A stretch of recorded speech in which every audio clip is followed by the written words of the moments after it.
عمده این است که ماها نمیشناسیم، نه خودمون رو میشناسیم نه خدامون میشناسیم، نه ایمان به خودمون داریم نه ایمان به خدا داریم، نه باورمون آمده است که خودمون هیچ نیستیم نه باورمون آمده است که همه چیز اوست.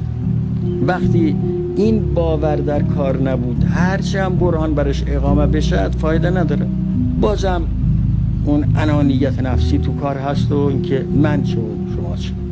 اون انانیت وقتی که باشد که انسان خودش را ببیند، خودش را ببیند.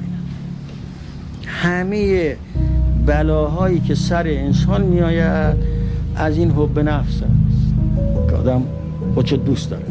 در صورتی که اگر ادراک بکند و واقعیت مطلب را وجدان بکند، نفس خودش چیزی نیست،